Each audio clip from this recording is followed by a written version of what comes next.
सवाल ये उठता है कि उस चंद्रयान-3 में कितनी हिस्सेदारी बढ़ी, उस चंद्रयान की पूरी प्रकृति में, क्योंकि ये पूरा एक प्रोसेस का मामला है। किस तरह की हिस्सेदारी, कितने वैज्ञानिक हैं, लेकिन कोई दलित व्यक्ति घोड़ी चढ़ेगा उसको उतार देना चाहिए। ऐसा कहाँ हुआ? और अगर कोई महिला से 1500 रुपया ले लिया जाएगा तो उसके मुंह पे पेशाब कर देना चाहिए। वो जो दरभंगा हाउस है ये किनका दिया हुआ? दरभंगा महाराज के वो कौन थे? बताइए। हाँ, किसके लिए? वो हमारे लिए पढ़ने के लिए दिए हैं। क्यों? समाज के भीतर कि गुड़ खाएंगे, गुलगुल्ला से परहेज करेंगे, जाति मानेंगे लेकिन जाति जनगणना से डर जाएंगे। नमस्कार, मैं हूं विपुल और आप देख रहे हैं भारत नाउ। और आज हम हैं पटना विश्वविद्यालय के कैंपस में। बिहार में जब से नीतीश कुमार मुख्यमंत्री के तौर पर आए तो डेवलपमेंट को लेकर के बातें होती रही और इलेक्शंस में भी विकास के मुद्दे के साथ सारी पार्टियां जाती रही। लेकिन अभी जब 2024 का इलेक्शन और 2025 का विधानसभा इलेक्शन नज़दीक आता दिख रहा है तो अब बात जातियों पर होने लगी है। ऐसे में जातीय जनगणना के रिपोर्ट को प्रकाशित किया गया, इस पर आपकी क्या राय है? पहले आप अपना नाम बताइए। मेरा नाम संतन कुमार है और जर्नलिज्म में फर्स्ट सेमेस्टर का छात्र हूँ। और मेरे अनुसार जाति जनगणना जो है वो नहीं होना चाहिए, इसलिए क्योंकि स्टार्टिंग से बिहार में या पूरे देश में जाति धर्म के आधार पर लोगों को बांटा जाता है कि तुम ये जात का हो, ये जात का। अभी देखिए जाति जनगणना का रिपोर्ट आया है, इसमें जैसे यादव लोग का सबसे ज़्यादा परसेंटेज है तो वो लोग का वर्चस्व बढ़ जाएगा, अपने आप में वो लगेंगे कि हमारा संख्या ज़्यादा है तो ज़्यादा भागीदारी होना चाहिए। ऐसे में कहीं कहीं तो दंगा भड़कने का भी चांस ज़्यादा रहता है और बस मेरा यही राय है।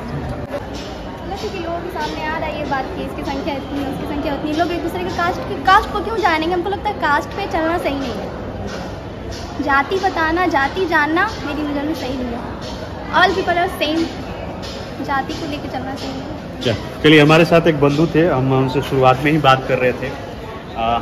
जो पॉलिटिकल पार्ट था वो छूट गया था बात करना, तो हम ये चर्चा कर रहे थे कि पॉलिटिक्स में जो हिस्सेदारी है वो इस रिपोर्ट के हिसाब से कहीं ना कहीं तय हो गई और आने वाले लोकसभा चुनाव और विधानसभा चुनाव में भी इसका असर दिखेगा। तो कहीं ऐसा तो नहीं है कि इन दोनों चुनावों को प्रभावित करने के लिए ही इस तरह का कदम उठाया है नीतीश कुमार ने? देखिए, समाज के भीतर जब इस तरह की रिपोर्ट्स आती हैं तो कई सारी चीज़ें प्रभावित होती हैं और ये वाजिब सी बात है कि उठाया है कि नहीं उठाया अलग सवाल है, लेकिन प्रभावित होगा जब हम ये मान रहे हैं तो ये सवाल गैर जरूरी हो जाता है कि उसके लिए किया है कि नहीं किया है, उनका इंटेंशन क्या था। सवाल ये है कि सिर्फ राजनीतिक हिस्सेदारी का नहीं है, राजनीतिक हिस्सेदारी का सवाल संसाधनों की हिस्सेदारी से जुड़ता है। और जिनकी ज़्यादा आबादी है, जिन संख्या की, जिन जातियों की, सवाल है कि वो जाति की ही वजह से पिछड़ेपन है। वो दलित है, वो इसलिए पिछड़ा हुआ है कि वो दलित है और जातीय भेदभाव का वो सामना कर रहा है। तो संसाधन, अब समाज का एक बड़ा सा हिस्सा संसाधनों पे ज़्यादा उसका कब्जा नहीं होगा तो समाज का विकास कैसे होगा, प्रति व्यक्ति आय कैसे बढ़ेगा? तो आप ये मानते हैं कि जिसकी जितनी आबादी है उस हिसाब से आरक्षण भी तय होना चाहिए? बिल्कुल होना ही चाहिए। मैं वही बात कह रहा हूँ कि अगर कहीं 2 लोग हैं और कहीं 4 लोग हैं तो 4 लोगों का डेवलपमेंट होगा और तो जाकर के ना वो एक कहेंगे कि उस समाज का डेवलपमेंट हो रहा है। ज़्यादा संसाधनों का हिस्सा 2 ही लोगों के पास रहेगा और 4 लोग निर्धन रहेंगे, हम इस बात को कैसे मानें कि समाज विकास कर रहा है? तो समाज के विकास के लिए जरूरी है कि समाज का बड़ा हिस्सा हो, उसको भी संसाधनों पर कब्जा रहे, समाज को छोटे हिस्से के पास ज़्यादा संसाधनों पर कब्जा नहीं रहे। तो राजनीतिक हिस्सेदारी के साथ साथ संसाधनों की हिस्सेदारी का सवाल जुड़ता है। इसलिए इस लिहाज से जातीय जनगणना ज़्यादा महत्वपूर्ण और हो जाता है इस दौर में। मुझे लगता है कि देश भर में इसको कराया जाना चाहिए, स्थिति मालूम चलेगी और ये बहुत जरूरी सवाल जो चीज़ है। नहीं, राहुल गांधी तो अभी उन्होंने 3-4 दिन पहले ही स्टेटमेंट दिया है कि कांग्रेस की सरकार आएगी तो हमारी पहली प्राथमिकता होगी कि हम पूरे देश में जातीय जनगणना करवाएंगे। अच्छी बात है, समाज उनका स्वागत करेगा। मुझे लगता है कि समाज को स्वागत करेगा ही, करना नहीं। एक राष्ट्रीय पार्टी को इस तरह के मुद्दे के साथ आने वाले चुनाव में जाना कितना सही है? भाई, आप अपना पहले नाम बताइए और आपकी इस पर प्रतिक्रिया क्या है कि एक राष्ट्रीय पार्टी है जो ये कह रही है कि हमारी सरकार आती है तो सबसे पहले हम जातीय जनगणना करवाएंगे। इस मुद्दे के साथ इलेक्शन में जाना कितना सही है? ये सही नहीं है। जातीय जनगणना से ज़्यादा जरूरी है आर्थिक जनगणना। जातीय जनगणना के माध्यम से लोगों के बीच एक अलग जैसे द्वेष पैदा होगा कि हमारा जाति इतना है, ये सब तो गड़बड़ हुआ। हाँ, करवाना है तो आर्थिक जनगणना करवाइए, देखिए कि हाँ भाई किसके पास कितना संपत्ति है, कौन कितना आगे बढ़ रहा है, इस तरह से होना चाहिए। एक सवाल हम कहना चाह रहे हैं, राहुल गांधी बोल रहे हैं कि पूरा देश में जातीय जनगणना होना चाहिए। राहुल गांधी इंदिरा गांधी के वंशज हैं। इंदिरा गांधी कहती थी कि जातीय जो मतभेद है उसको छोड़ करके अब हम लोगों को आगे बढ़ना चाहिए। तो या तो राहुल गांधी इंदिरा गांधी का सम्मान नहीं करते हैं, या फिर अगर 2023 में वो जातीय जनगणना का बात कर रहे हैं तो सीधा सा बात है कि पूरा देश को एक बार फिर से जातीय दंश में धकेल रहे हैं। सीधा सा बात है कि 2023 में जहाँ हम लोग बात कर रहे हैं कि हमको इसरो को जो है सो उतना महत्वपूर्ण बनाना है, हम लोग सूरज पर जाने का बात कर रहे हैं, उसमें कहाँ जातीय का बात आ रहा है? और जातीय का बात है अभी तो भाई साहब से मैं बात कर रहा था कि हमने 2-3 हफ्ते पहले ही ये जश्न मनाया है चंद्रयान 3 को लेकर के, और अभी हमारे यहाँ राजनेता जश्न मना रहे हैं इस जातीय जनगणना का जो आंकड़ा प्रकाशित होगा उसको लेकर।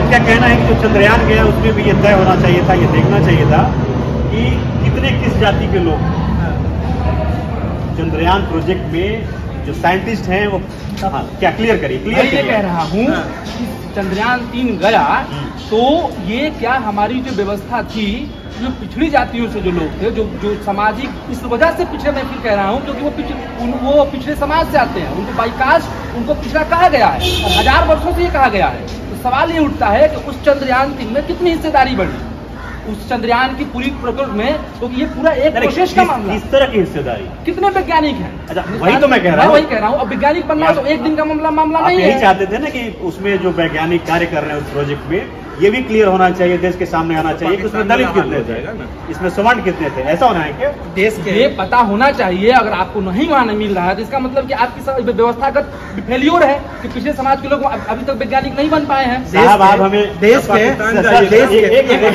साहब आप हमें दुनिया के किसी और कंट्री का नाम बताइए जहाँ पर ऐसा होता है।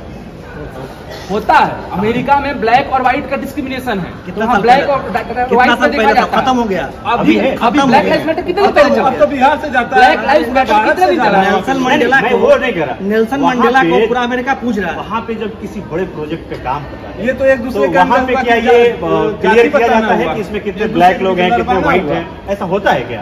आप मीडिया से हैं और अमेरिका के मीडिया ने इस बात को तय किया है कि उनकी मीडिया में कितने ब्लैक लोगों की हिस्सेदारी रहेगी, ये आपको भी मालूम होगा। लेकिन हिंदुस्तान की पत्रकारिता में ऐसा कुछ नहीं है। अब किस सामाजिक लोगों का वहां पर वर्चस्व रहता है, वो किस तरह के एजेंडे सेट करते हैं, सबको मालूम है। तो असरसन हिस्सेदारी जो एक समाज का बड़ा हिस्सा है, वो जब तक हाशिए से ऊपर नहीं आएगा, क्योंकि सामाजिक, मैं फिर कह रहा हूँ, इसलिए पिछड़ा रहता है ताकि उसकी सामाजिक रूप से पिछड़ापन है, उसके सामाजिक रूप से पिछड़ापन उसको किया गया है उसकी सामाजिक वर्ण व्यवस्था के स्ट्रक्चर को बना करके। हम लोग जिस रास्ते पे बिहार बढ़ रहा है इस पर भी एक बात हो रही है सर, इस पर भी होना चाहिए। ऐसा नहीं, अभी 35 साल से तो वही सब राज कर रहे हैं, तो अपने आप को क्यों नहीं आगे बढ़ रहे? एक मिनट अभी 4-5 दिन पहले ब्राह्मण और राजपूतों के बीच विवाद को लेकर के खूब बहस चल रही थी, तो अभी उसके बाद जातीय जनगणना आ गई। तो जिस रास्ते पर जा रहे हैं, बिहार जिस रास्ते पर जा रहा है, कहाँ पहुंचेगा ये? सीधा सा बात है, जो भी आज के समय में जाति का बात कर रहा है, चाहे कोई भी, तो हिंदू धर्म को कमजोर कर रहा है, ठीक है। और स्टालिन जैसे जो लोग हैं, जिनका बेटा कहता है कि सनातन धर्म जो है खतरा है देश के लिए, उन लोगों का आप मतलब पीछे से समर्थन कर रहे हैं। सीधा सा बात है, आज के समय में जाति पे बात बिल्कुल नहीं होना चाहिए। और हम लोग इंदिरा गांधी को बिल्कुल पूछते हैं, मानते हैं, इंदिरा गांधी का यही कहना था। जाति में बात नहीं होना चाहिए, लेकिन कोई दलित व्यक्ति घोड़ी चढ़ेगा उसको उतार देना चाहिए। ऐसा कहाँ हुआ? और अगर कोई महिला से 1500 रुपया ले लिया जाएगा तो उसके मुंह पे पेशाब कर देना चाहिए। ओबीसी समाज का था वो ओबीसी समाज का था। सुनिए, ओबीसी समाज गुजरात के भीतर कोई अगर मूछ रखता है उसको गोली मार देना चाहिए। ये समस्या दूर हो जाएगी। और मैं बताता हूँ ये समस्या, और मैं बताता हूँ कि उत्तर प्रदेश के भीतर किसी महिला, सुनिए, महिला पर चला देना चाहिए, समस्या दूर हो जाएगी अंधेरे में, और बाद में इस बात के बलात्कारियों के समर्थन में सभा करनी चाहिए क्योंकि वो खास ब्राह्मण जाति से थे। ये बात लोगों को समझना पड़ेगा। जातीय जनगणना अपराध का कोई जात नहीं, अपराध का कोई जात नहीं हो जाएगी। जातीय जनगणना के बाद इस समस्या के हल के दिशा में हमारा एक और बेहतरीन कदम होगा, एक दूसरे के बीच लड़वाने का बेहतरीन कदम होगा। संसाधनों पर जिन लोगों का सबसे ज्यादा कब्जा है, मुट्ठी भर लोगों का, उनके संसाधनों पर कब्जा यहाँ तो हिंदू का बात हो रहा है। मतलब बिहार का जो नौजवान है ये मानता है कि ये जो जिसमें पढ़ रहे हैं ये किसका है? बताइए क्यों पढ़ रहे हैं? इसी में पढ़ के इसी को गाली, इसी में पढ़ के इसी पर गाली। भेदभाव कहाँ है? अगर भेदभाव रहता है तो इसमें आपको पढ़ने देते हैं। गाँव में इतना जमीन दान किए हैं, पढ़ने देते आपको? पढ़ने देते? ये जिसमें आप खड़ा है ना वो किसका है बताइए? बताइए चंदन भैया एक मिनट उसमें पढ़ रहा हक है ये, हम दान किए, हम दान दिए पढ़ने के लिए। क्या कैमरे पे आप बताइए? बताते हैं ये जो जाति का बात कर रहे हैं, एक दूसरे के बीच जो लड़ाई लगवाने का बात कर रहे हैं, ये नहीं होना चाहिए। ये जो दरभंगा हाउस है ये किनका दिया हुआ? दरभंगा महाराज के। वो कौन थे बताइए? किसके लिए? वो हमारे लिए पढ़ने के लिए दिए हैं। क्यों कोई करेगा? कि हमारा सब आप घर पे हुए से दान कर रहे हैं। हाँ तो दिया किसी की हकदारी को। एक सवाल हम उठाना चाह रहे हैं, जमीन पर नेचुरल चीज है, किसको क्यों हक एक रहेगा? मिनट आप कह रहे हैं कि जिसका जितना आबादी है उसका उतना हिस्सेदारी तय होना चाहिए, ठीक है? आरजेडी MY समीकरण का बात करती है, MY समीकरण तो उसका पूरा राजनीतिक टिका हुआ है, ठीक है? अब उन लोग भी कह रहे हैं कि जिसका संख्या है उसका उतना हिस्सेदारी होना चाहिए। अब यादव जो है उनका मुस्लिम से कम निकल गया, तो क्या आरजेडी का जो शीर्ष नेतृत्व है जो 80% आज यादवों के हाथ में है, क्या उसको मुस्लिम के हाथ में सौंपा जाएगा? क्या तेजस्वी यादव अपना उप मुख्यमंत्री का कुर्सी छोड़ेंगे? क्या मुख्यमंत्री अगला जो बनेगा क्या वो मुस्लिम समाज से बनेगा? कुछ नहीं। हम तो आरजेडी के प्रवक्ता है नहीं, तो फिर ये जाति जनगणना क्यों? हम आरजेडी उसको दीजिएगा ना आप अपना सुविधा जी, वो 17% हम क्यों देंगे? तो फिर आप बोलने वाले कौन होते हैं? उसको दीजिए 17%, उसका भी हक है ना। आप नागरिक होने के नाते हम इसकी सहमति में, हम समर्थन में है। एक मिनट क्या बिहार का जो नौजवान है ये समझता है कि अब जो आने वाला चुनाव है लोकसभा का, उसमें अब एक ही मुद्दा होना चाहिए कि संख्या के हिसाब से सबको हिस्सेदारी मिल जाए, बाकी जो बातें हो रही थी डेवलपमेंट को लेकर के अब इसे पीछे छोड़ देना चाहिए? ये भी डेवलपमेंट का हिस्सा है, आप इसको कैसे नहीं माने? डेवलपमेंट का हिस्सा नहीं है। जातियों की बड़ी संख्या की डेवलपमेंट नहीं होता कैसे समाज विकसित हो जाएगा? वही हो जाएगा जो हिंदुस्तान के जैसे अडानी अंबानी की संपत्ति बढ़ी हो, देश की संपत्ति घटी, आम लोगों की गरीबी और अमीरी की खाई बढ़ रही है। इसी हिसाब से यह भी है, एक बड़े हिस्से की डेवलपमेंट एक बड़े हिस्से की हिस्सेदारी नहीं बढ़ेगी तो कैसे समाज विकसित होगा? पहला बात तो यह है कि योग्य हर समाज का लोग है। हम ये नहीं कर रहे कि मतलब किसी समाज का लोग जो है उसमें क्षमता नहीं है, और आज के समय में कोई किसी को पीछा मतलब आगे बढ़ने से रोक नहीं पा सकता है, पहला बात। दूसरा बात, जितना भी जातीय जनगणना का बात हो रहा है या फिर जितना हिस्सेदारी देने का बात हो रहा है, 63% जो निचला जाति के लोग निकले कि हो रहा है कि अब बिहार में उनको 63% आरक्षण दे दिया जाए। चलिए ठीक है, दे दीजिए। आरक्षण काम कहाँ आता है? सरकारी नौकरी में। बिहार में सरकारी नौकरी क्या हुई? 25 लाख। 25 लाख में अगर आप 63% आरक्षण देते हैं तो उसका मतलब होता है कि आप 15 लाख नौकरी मतलब उन लोगों की रिजर्व करते हैं, और जो आबादी है उनका 63% के हिसाब से वो 8 करोड़ है। तो 8 करोड़ में 15 लाख रोजगार देकर आप क्या कर लीजिएगा? अब बाकी बच्चा जो लोग है उसको इससे कहाँ फायदा होगा आरक्षण देने से? सीधा सवाल ये है ना कि फिर कहाँ लोगों को फायदा हो रहा है? और आरक्षण अगर देना है तो जाके जीतन राम मांझी को कहिए कि कुर्सी छोड़िए, उनके समाज के दूसरे लोग आएंगे। लालू यादव जी को कहिए कि हाँ अपना बाल बच्चा को नहीं पढ़ाइए, दूसरे समाज के आगे बढ़ाइए। आप देख रहे हैं, आइए सुन रहे हैं, आइए। अरे कहना है, सुन तो सब रहे हैं, पब्लिक पूरी सुन ही रही है। जातीय जनगणना को लेकर के आपकी क्या राय है? देखिए हमारा ये राय है कि किसी भी चीज़ का एक डाटा होना चाहिए, जैसे हर चीज़ का जैसे देश में डाटा है, राज्य में डाटा है, जातियों का भी डाटा होना चाहिए। डाटा है, कोई उसे बुरा नहीं है, उसको कुछ गलत निगेटिव नज़र से लोग ना देखें, ठीक है? नहीं, हमारे पास पहले से BPL का डाटा है, APL का डाटा है, कितने निर्धन हैं, कितने भूमिहीन हैं, ये सब का डेटा है हमारे पास। कितने पढ़ने वाले हैं, कितने बेरोजगार हैं, सब डेटा है। उन डेटा पे काम शायद इसलिए रोक के रखा गया था कि बस इंतजार था कि कास्ट सेंसस का डेटा आ जाए, ऐसा है क्या? अच्छा एक चीज़ और, सरकार का फैसला था इसमें, तो अपोजिशन सुप्रीम कोर्ट तक भी गई थी लेकिन उसको खारिज कर दिया गया। यहाँ पर अपोजिशन भी तो क्रेडिट ले रही है। एक मिनट ले रहा है, अपोजिशन भी क्रेडिट ले रही है, अपोजिशन भी कह रही है कि नहीं ये सही है। अगर सरकार जातीय जनगणना का, राहुल गांधी आज बोल रहे हैं, बहुत बढ़िया बात है, पूरा देश में करवाई, कोई दिक्कत नहीं। हम ही पूछना चाहते हैं राहुल गांधी से, 2011 में आप जनगणना करवाए, 2014 तक आपका सरकार था, आप काहे नहीं उसका रिपोर्ट पब्लिश किए? अब बताते उसी टाइम कि पूरा देश में इतना % जाति के इतना लोग हैं, काहे नहीं बताए? आज जब सरकार चला गया, आप अपना जो है रिपोर्ट छिपा लिए, तो आप कह रहे हैं कि जनगणना होना चाहिए।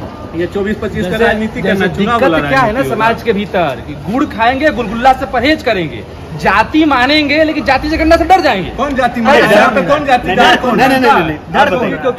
आप क्लियर बोलिए, आप क्लियर बताइए, डर कौन रहा है? समाज के भीतर जाति है ना जी, नहीं, डर कौन रहा है? समाज के भीतर जाति है ना, जो लोग इसका विरोध कर रहे हैं वो लोग डर रहे हैं। समाज में भी है, संविधान में भी है। जो लोग डर कर रहे हैं वो लोग विरोध कर रहे हैं। कौन है? जो लोग विरोध कर रहे हैं इसका, कौन कौन नाम लीजिए ना। जो लोग विरोध कर रहे हैं। फिर तो आप साहब, संविधान में जातियों का जिक्र है, समाज में आप मानते हैं कि जातियां हैं, नाम लेने में क्या परहेज है? विरोध जो कर रहे हैं एक आदमी का कौन विरोध बड़ा कर हिस्सा, रहा है? आप जहाँ जहाँ जाइएगा, जहाँ जहाँ रिपोर्टिंग कीजिएगा, जो जो हिस्सा आपको मिल जाएगा वो उससे सहमत नहीं होगा। आपका इनके जैसे जो लोग हैं, इनके जैसे जो लोग हैं वो संविधान विरोधी है। आप पूछिए कैसे? संविधान में लिखा है कि 50% से ज्यादा आरक्षण आप नहीं दे सकते। आप तो सीधा संविधान का बात न कर रहे हैं। संविधान विरोधी इनके जैसे लोग हैं और हम लोग को बोल रहे हैं कि हम लोग डरते हैं। काय डरेंगे? नहीं, आप किसकी बात कर रहे हैं? आपने कहा ना कि समाज में जाति है, संविधान में भी जातियों का जिक्र है, नाम लेने में क्या दिक्कत है? बताइए। मैं कह रहा हूँ एक दो जाति थोड़ी ना नाम ले रहा हूँ, स्वर्णों की तरफ है। मैं ये कह रहा हूँ कि आप जहाँ जहाँ खुल के बोलिए ना। आप जहाँ जहाँ जाइएगा, आप ऐसे थोड़ी ना कई स्वर्ण लोग आपको मिल जाएंगे जो कहेंगे कि जाति जनगणना ठीक है। जाति का पूरी समुदाय को इस बात से टारगेट करना, विचार तो सबका है ना। मैंने शुरू में आपसे कहा कि जातियों के भीतर वर्ग भी है, वर्ग भी है ना जातियों के भीतर। मैंने कहा ना कि जातियों के भीतर वर्ग भी है। तो मैं इसलिए कह रहा हूँ कि वैसे लोग जो इस चीज से असहमति रख रहे हैं, इसका विरोध कर रहे हैं, तो वही हाल है कि गुड़ खाएंगे और गुलगुला से परहेज करेंगे। तो मैं राजनीतिक हिस्सेदारियों के सवाल संसाधनों से जुड़ा रहता है और समाज के एक बड़े हिस्से के पास जब तक संसाधनों को उनका हक नहीं आएगा तब तक समाज का विकास नहीं होगा। समाज के उन्हीं थोड़े से हिस्सों का विकास होगा जिनके पास संसाधनों पर ज्यादा कब्जा है। तो ये पक्ष और विपक्ष पे बहस हो रही थी कास्ट सेंसस की रिपोर्ट को लेकर के, और हम पटना विश्वविद्यालय के कैंपस में हैं और हिंदी विभाग के और पत्रकारिता विभाग के ये सारे स्टूडेंट्स थे जिनसे हमारी बातचीत हो रही थी। और ऐसे ही अपडेट्स के लिए, खबरों के लिए आप देखते रहिए भारत नाउ। धन्यवाद।